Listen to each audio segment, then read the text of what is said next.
Well, the risk tab basically acts as an alert tab. It shows you where you might have an issue. Oftentimes, what I run into is people sharing things out of the district, but they might not want to. Sometimes it's used more as a training opportunity. Got somebody who's going to share something with a lot of PII, say an IEP, with their personal account because they want to work on it at home or some other place, not realizing that you can't do that. Got to keep it in the district control. This shows you that that's occurring. And if you don't have the risks tab, when you've got millions of files flying around in your cloud, you're never going to find that out. That's just going to be off in the smoke somewhere. So that risk alert gives you a starting place to really assess where your challenges are, where you need to address training wise, and then how to fix it, how to remediate it. It gives you the ability to stop and cut the chain and go, no, sorry.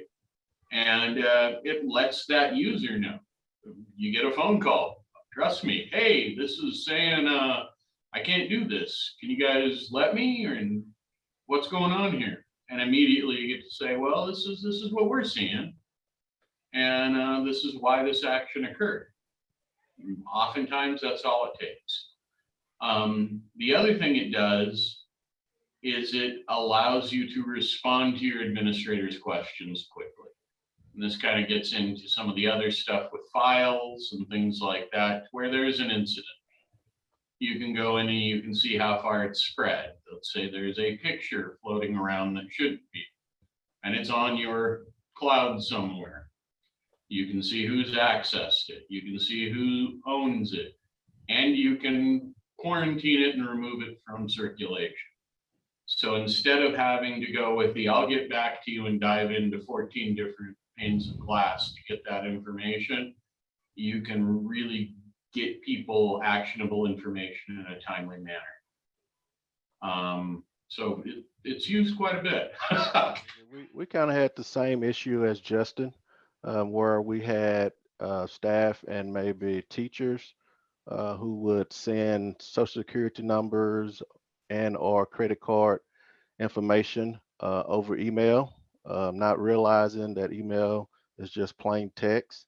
And so as with most school districts, student data with student social security numbers, or even just from the business standpoint with district credit card information going over plain email is just, was it secure? So basically we had no way of knowing if this was happening. And so with managed methods, I've been able to find those users who maybe didn't realize that their emails that they were sending had someone's social security number in it or credit card number was included in the email. And so what the managed method system does is sends that end user an email saying, hey, you violated the personal information protection policy, and it gives them the exact uh, problem, whether it's social security number or credit card number, what have you, that was in violation of that policy that we have set up with managed methods. And it also sends that to myself and my network administrator. And so it gives me the opportunity to go and talk to that end user to kind of help them better understand that there is a better way to send social security numbers and credit card information without sending it through email as plain text. And so this was a big selling point for me as well as for my business manager.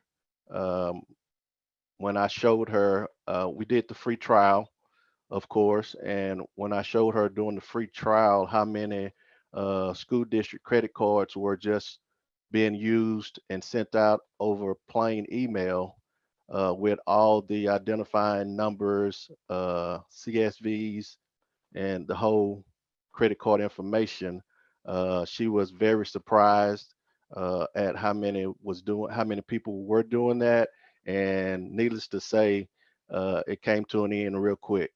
So it really helped us kind of rein in that personal information that we don't want anybody to get, especially with cybersecurity policies, cyber insurance policies now that school districts are having to maybe put in place in case of cybersecurity hacks or what have you. So it really helped us in order to show that we are taking the necessary steps in order to make our district digitally safe. So